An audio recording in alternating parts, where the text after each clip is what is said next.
Okay, so welcome back. So this is JMO 6. We're finally doing it. This is the last problem I haven't looked at from this year, so let's get started. So, I have a set of integers. I'm gonna just only care about positive integers. We don't really care about the negative ones. You start with the first 2025 in there. You can put the product of anything, or you can put product. You can put the co-prime products in there, and then you can, what? Okay, it says if s plus 1 is composite, then all positive divide, so including s plus 1 itself, right? Wait, what?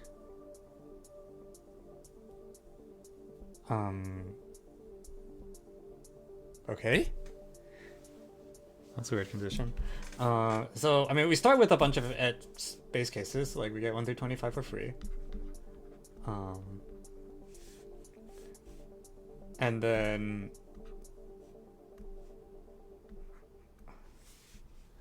I don't know what the, does anyone know the next prime? Is it 2027? I don't actually know.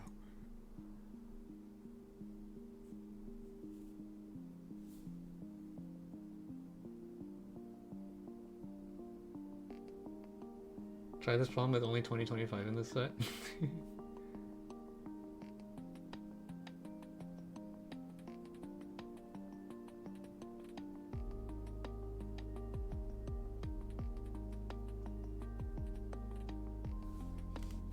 That sounds annoying.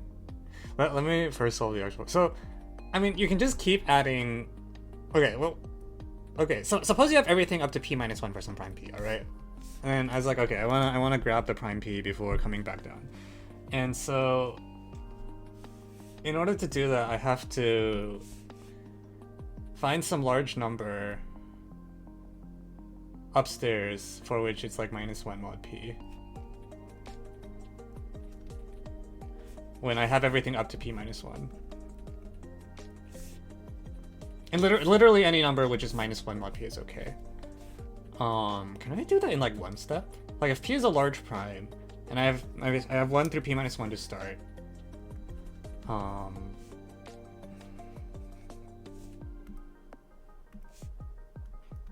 P minus 1.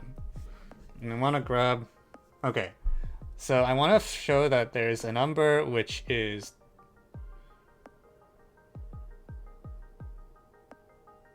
minus, what?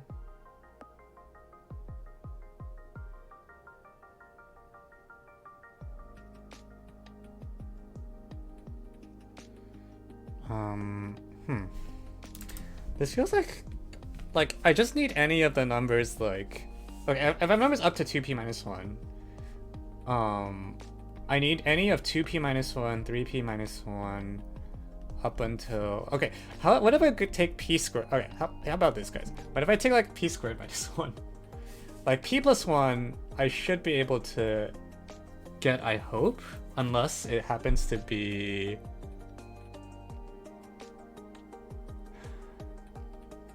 a prime power. So I guess like a power of 2.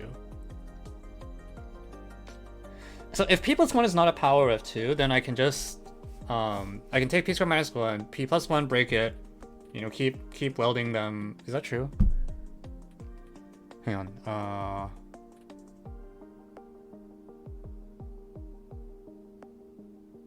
Well, no, p minus 1 should share, I mean, this should be okay, though, right? Like the point is, you take this thing and you decompose it completely into prime factors, or prime powers, whatever the hell the prime powers are, and the claim is that all the prime powers will be less than p, and that's just probably true unless p happens to, unless one of these numbers is unlucky enough that it's a power of 2. Then you might be in trouble.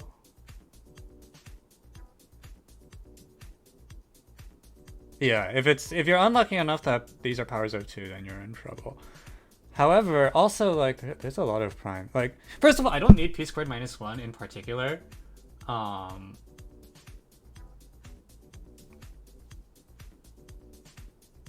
right? Like anything up until here would also have been fine.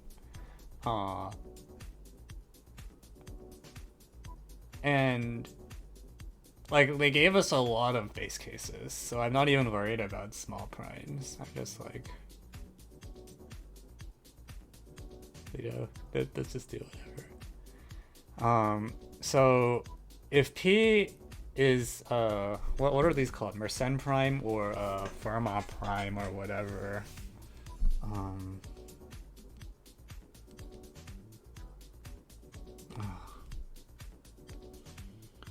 Like it feels like there's not enough left in the problem, and I should just be able to eventually.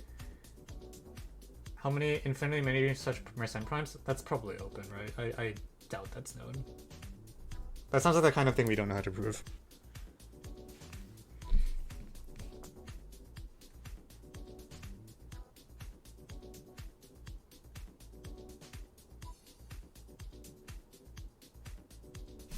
Hey, okay, also, what if I look at like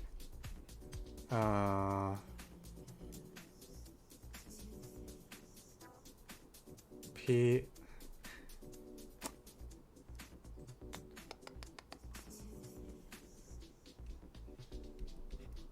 It's probably a bad idea. That might be getting too big. But like one of these primes should have like I can't get these numbers to all be primes simultaneously, right? Like one of them should be oh my god. Like what if this number can this number be a perfect power? I don't think that can be, right? Because or no, it could hang on.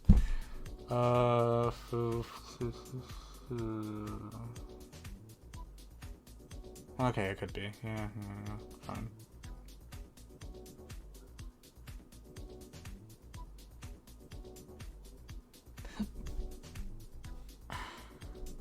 I wanted to say something like probably one of these is divisible by 3, right? But divisible by 3 isn't quite good enough here. If P is one model, alright. I might have to take more than one jump. Okay, we'll just assume that P is like 2 to the something plus minus 1. Because that's the only case that's not annoying.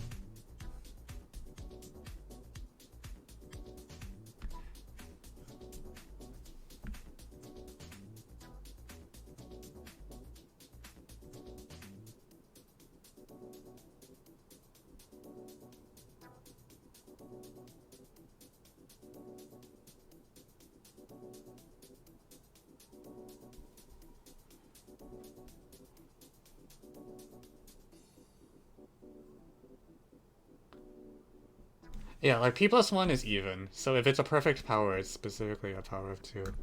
Okay, I'm kind of annoyed because it's kind of like, yeah, like all but these cases are empty. Like you okay. Now I have to actually deal with these numbers.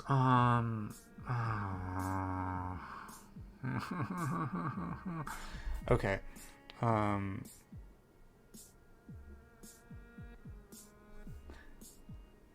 So half the cases will also die from 2p minus 1 being like divisible by 3, right? Is kind of what's supposed to happen. I can't tell which so okay, let me actually okay, fine. So p equals 2 to the q minus 1 is one of the cases that I'm annoyed about, and p equals 2 to the 2 to the n plus 1 is also a case that's annoying.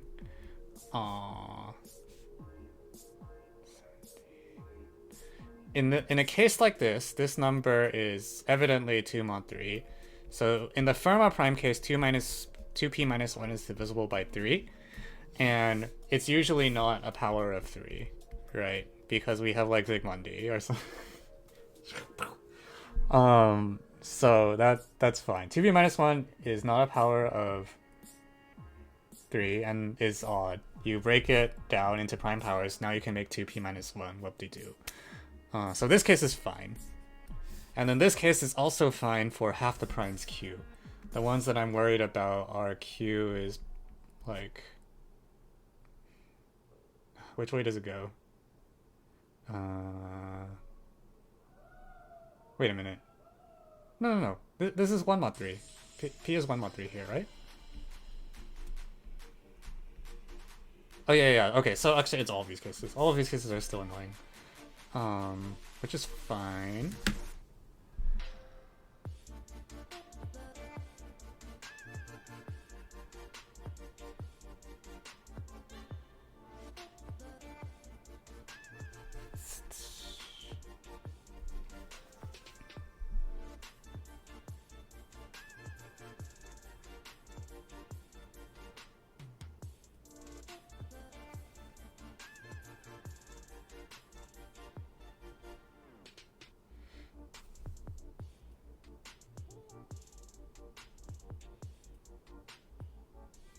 Okay, I mean, so let's suppose I have all the numbers from 1 to like... Well, let me just pick an actual number so I can...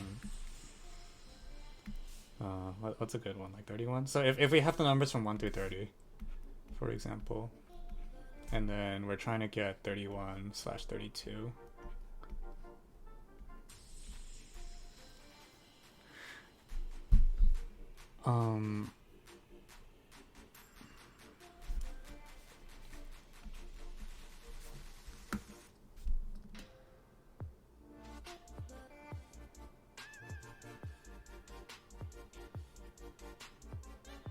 But okay, I can get like...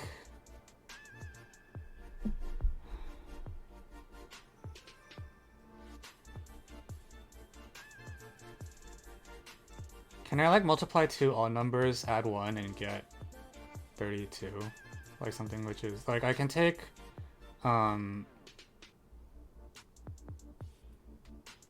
Like I can just get 32 first, right? And then there's no issue.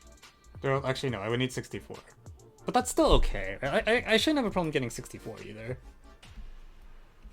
Right, because all I need to do is find two numbers, x and y, from 1 through 30, whose product is 0 mod 64. And that has to be doable, right? Like there's no reason you could just do this. You take literally anything, like, I don't know, 7 and 9.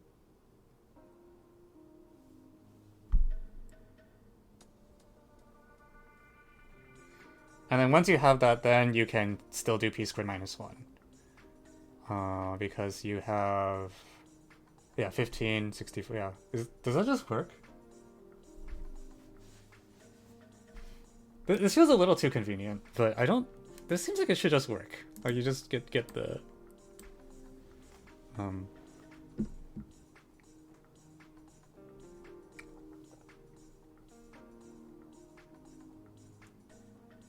Right? Ugh. The problem is the whole problem is edge cases, so it's kind of like...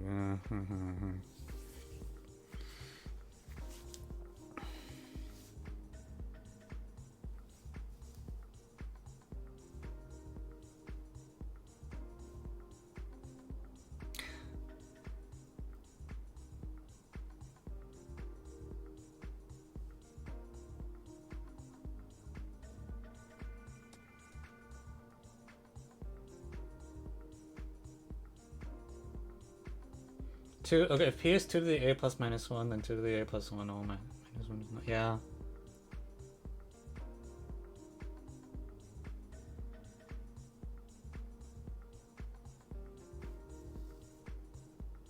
Honestly, I probably can just unify these two cases by being like, we'll get the power of 2 separately, because you can get large powers of 2 without much difficulty.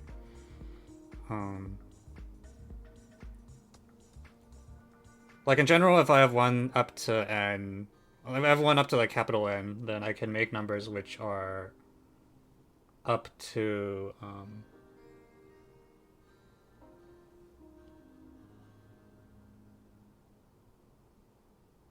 Oh, actually, okay. I should be a little more careful about like the 7 and... But the point is you factor like if I want a power of 2, right? Just like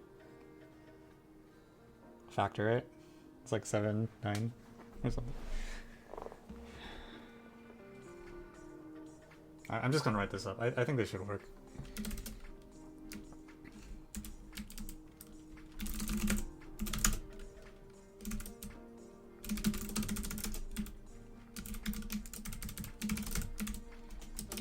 I hope. Can someone like stop me when I make mistakes? I'm not confident that the audience is actually checking my work. And I'm not... Well, like, that's what the write-up's for, right? So we prove by induction on n that S contains all integers from 1 to n.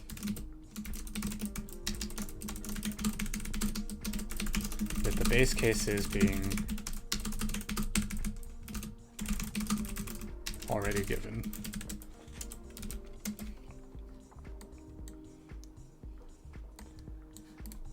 Okay, and then for the inductive step, we consider 10 million cases. And for the inductive step,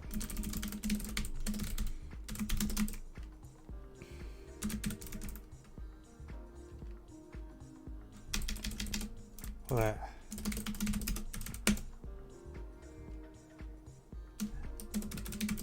To show n plus 1 in the mass. Okay, so first, I don't know, right? Like, if n plus 1 is composite, we're already done from the third condition. On the actual test, did they use A, B, C, or bullets, or 1, 2, 3? Does anyone know?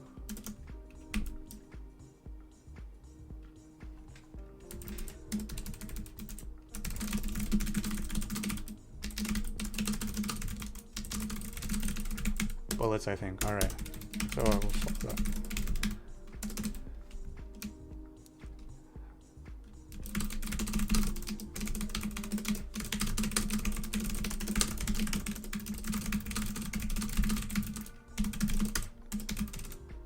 Okay, suppose neither p minus 1 nor p plus 1 is a power of 2.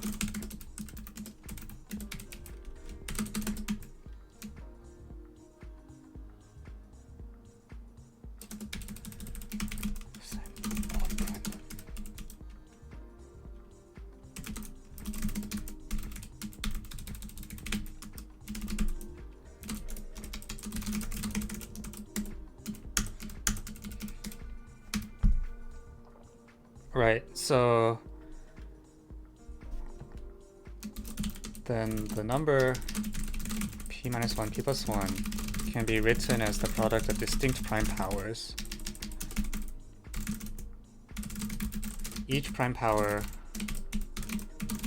divides is strictly less than p plus 1.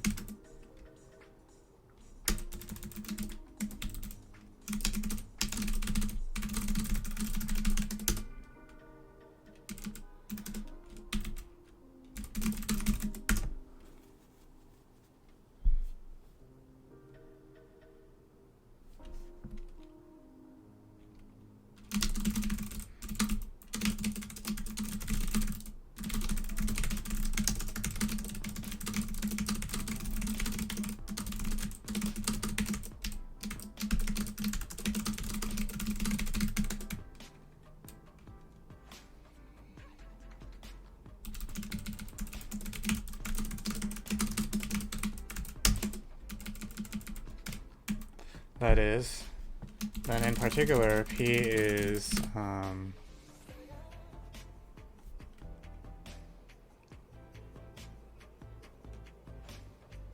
2 mod 3, right? Hence 2p minus 1. And moreover, 2p minus 1 is not a power of 3. Wait, why is that true?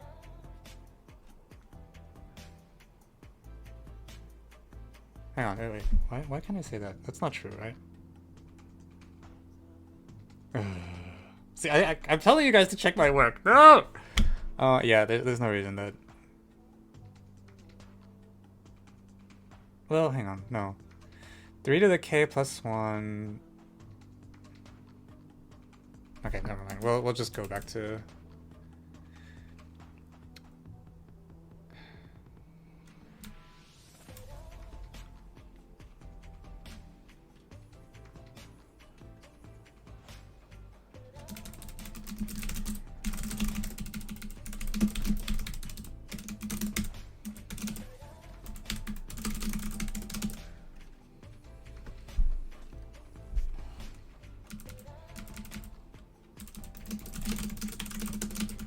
Okay. I mean, it doesn't matter. Like, the premise should still be the same, which is that we contend we contend p minus 1.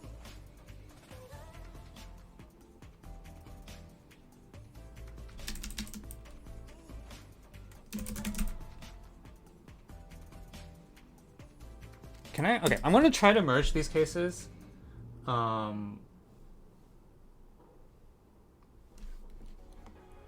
Because I don't think they should really be different from each other. It may or may not work, but I think it's probably okay.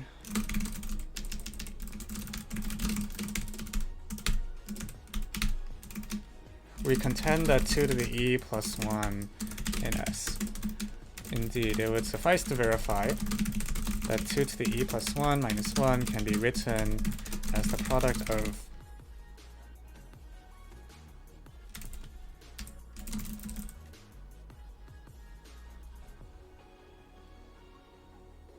shit, no, the Fermat prime case is a little more annoying because this number doesn't obviously... Wait, what? No. Oh my god, oh, I hate this. Yeah, I think I screwed up the 2 to the... Okay, never mind.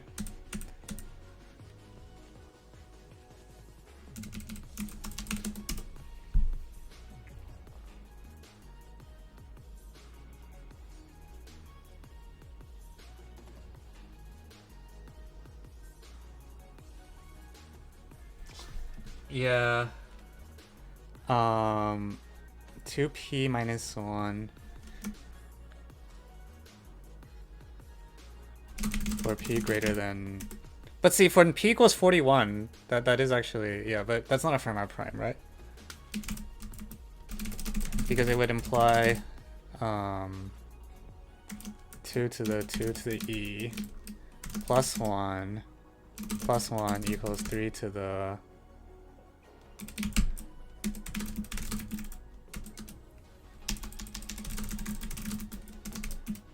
Which, yeah, okay, now we can use Zygmundi, Mihailescu.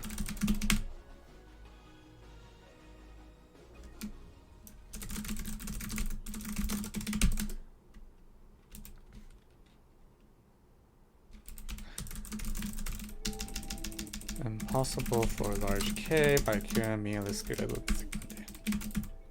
In fact, this is not possible for any K, at least 3.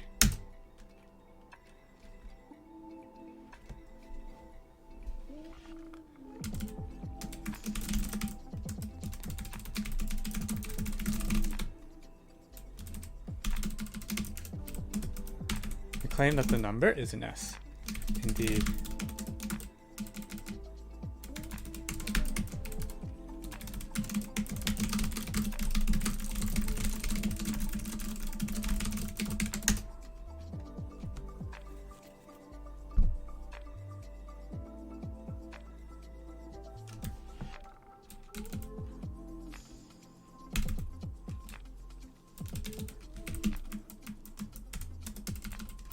Okay, well, let me introduce some terminology. We say a number is good, or, I don't know. Yeah, this is good.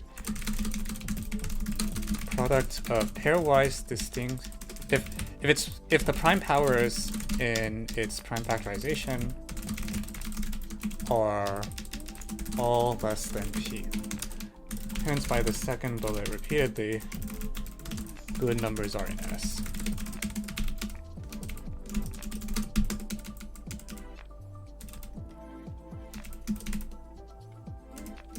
Is good.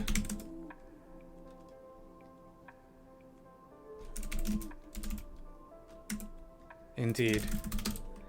The exponent of 2, indeed the condition, so one of the numbers has only a single factor of 2, and the other, by hypothesis, is not a power of 2.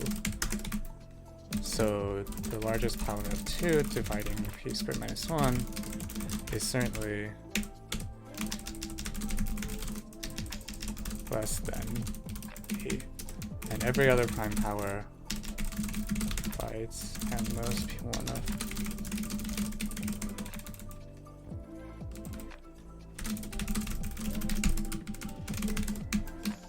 And p squared minus 1 is good. And in S, so. Well, I'll even give this a name. Colon equal.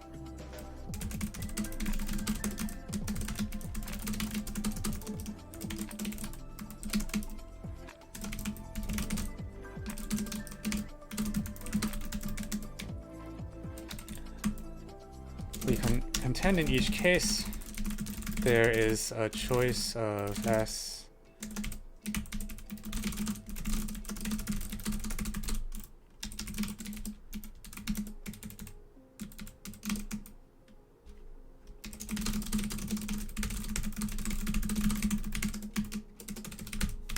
proof is split into 3 cases, hence okay, yeah.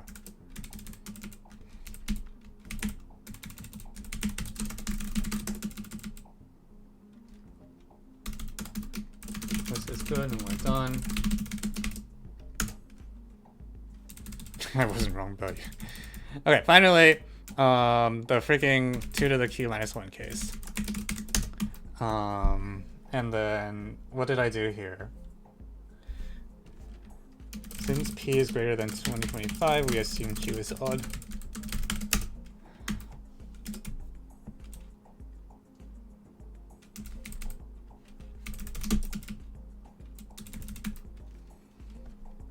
Okay, so this looks like at the 31, right? And the goal is that I want to get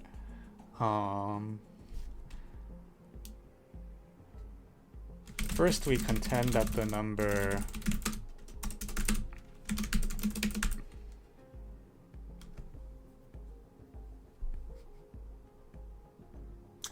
why couldn't I do this on the Fermat prime case? Like when I had p equals 17 and so I have 1 through like 16 and I'm trying to get like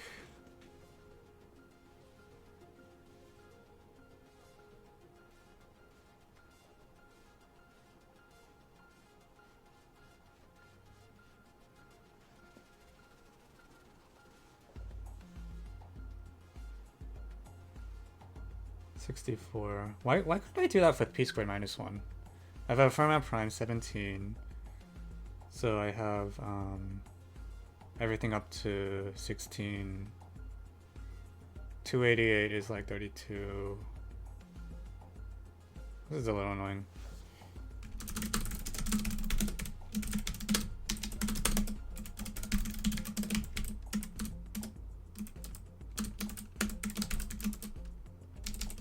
Whatever. I mean, as long as this works.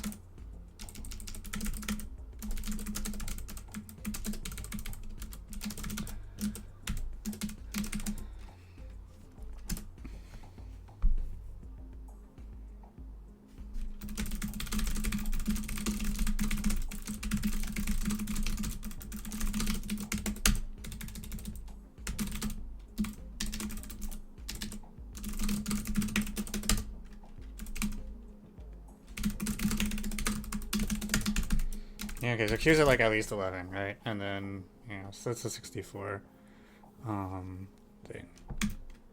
Hence, S prime plus 1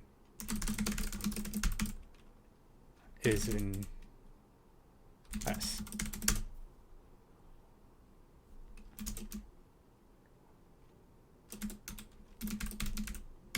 I think this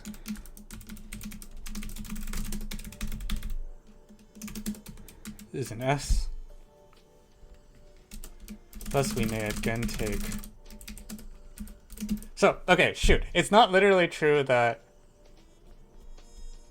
Alright.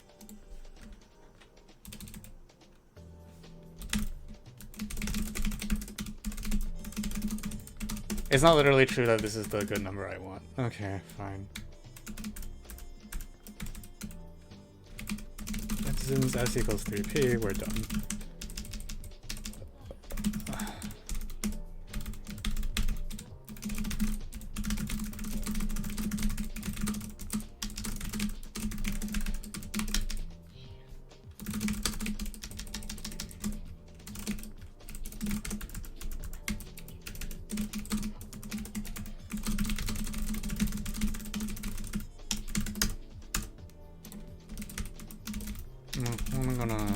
these labels. I'm going to call this case 1.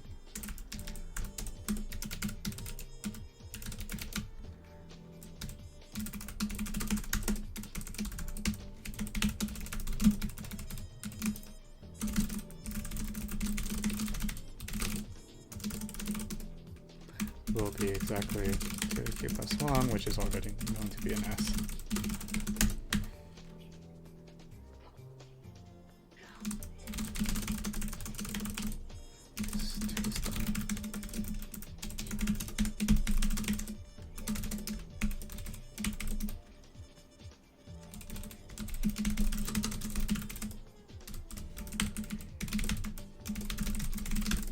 Sorry, I finish all the cases, conclude P is an S, and the induction is done.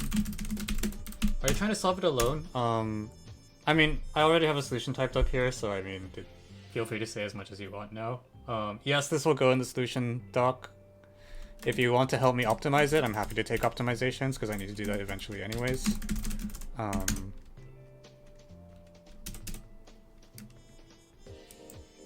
Yeah, I did feel like it was probably possible to make it take one less case. Like, I wanted to merge cases 2 and case 3, and then I hit my head while doing so, and then I just like, ah, screw it, I'm too lazy. To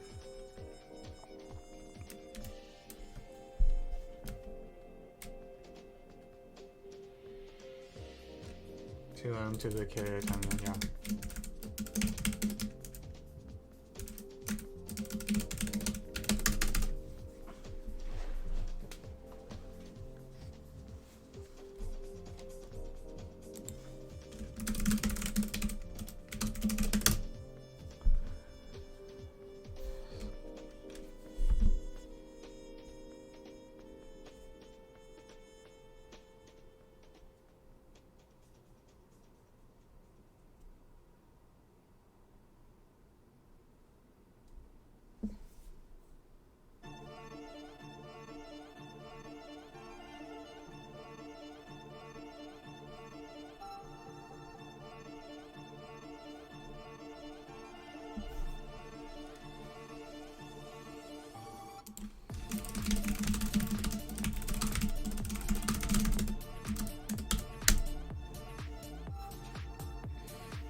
Either K is small or K is large, and okay. I see. So the reason that I had an extra case here is because I insisted that Q is odd, so that I could factor the difference of squares. But because the bound is so loose, I could do that equally well with the Fermat prime. I just would add an extra factor of 2 so that it's the difference of squares. Yeah, I agree.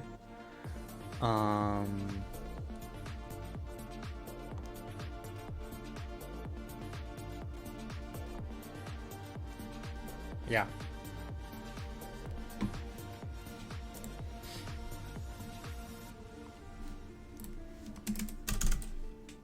Okay, anyways, yeah, I think this should just work either way. Like, it's...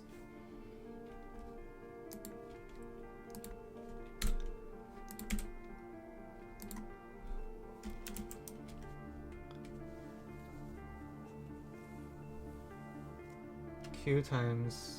Suppose P is the prime we want, and... Oh, that's a good, I see, use the Bertrand prime.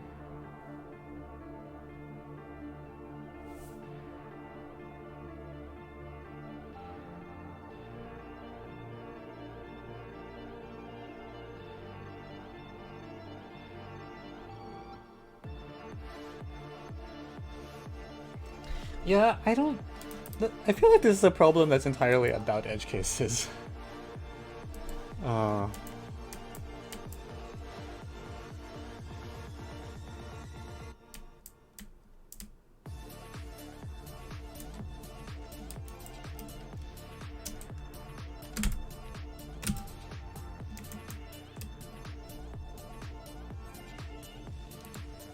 Five three 299.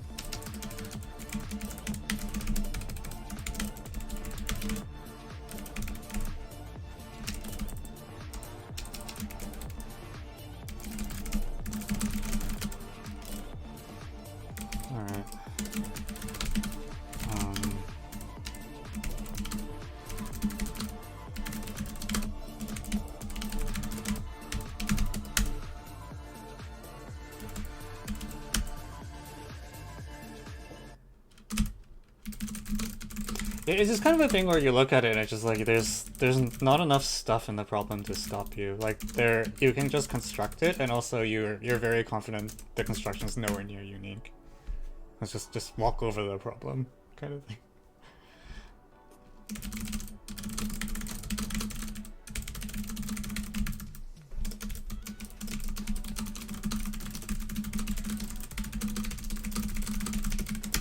Is the 2025 only case actually like fun to do, or is it just annoying? Okay, let me do it.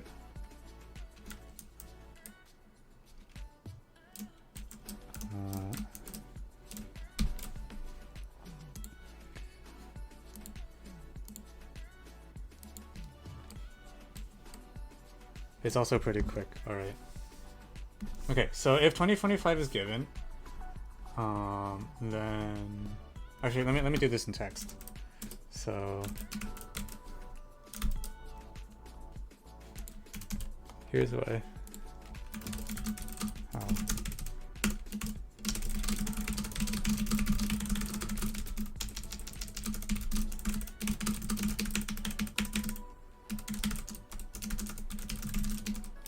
There's no reason. Well, that's fine. 2027 is a prime, right?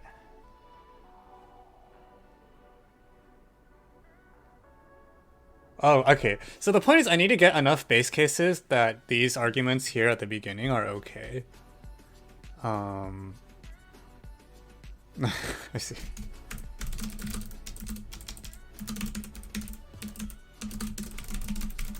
Equals 1014 equals 2 times 3 times 338. Wait, that can't be right. 169?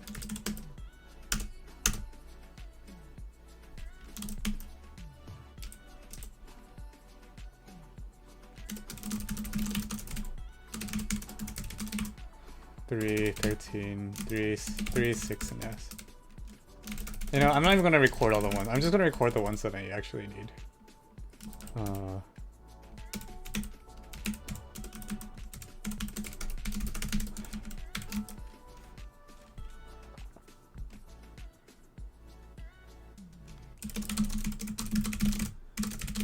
4 and S. Okay, how do I get 5? Do I have enough stuff to get 5? 39 from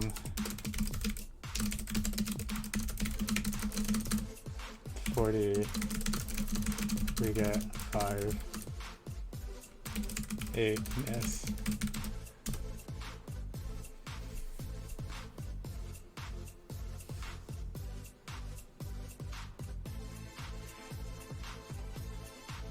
Five, 6. Okay, how do I get 7?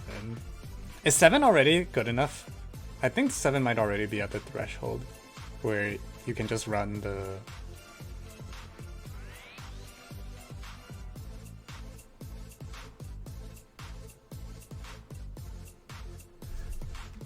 Okay. Once 1, 2, 6 are in S.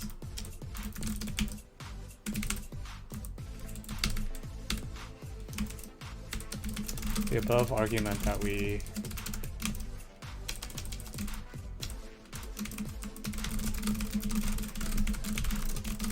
n equals 6 is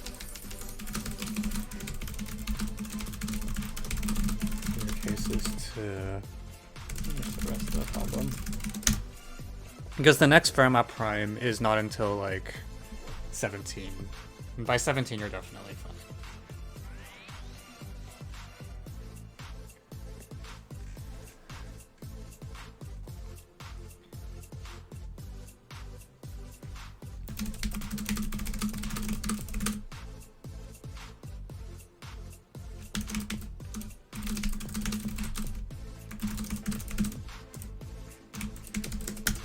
Is this math? Yes, that is a true statement. This is yeah, random math problems.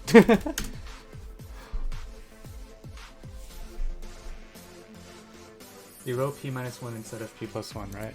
Shiba. Ah, yes, yes, yes. This is just say p plus 1. Thanks.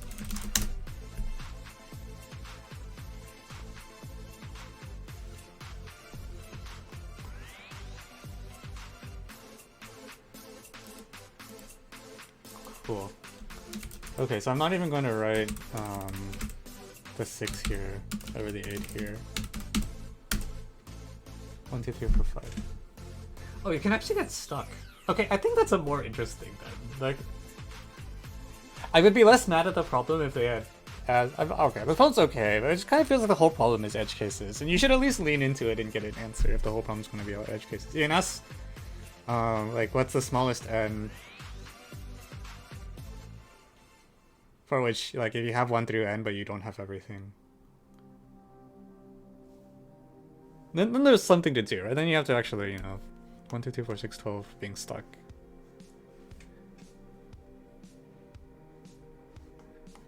Oh well. It's not a big change either way.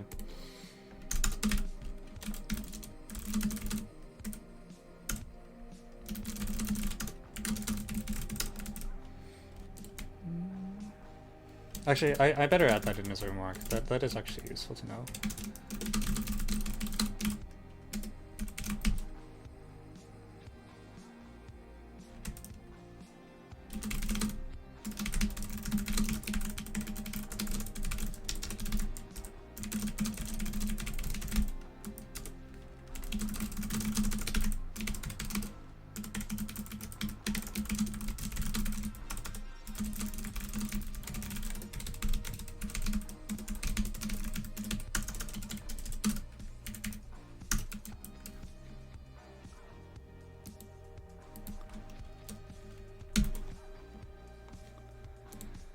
All right, good job, team. What? 54? Why 54? What does 54 do?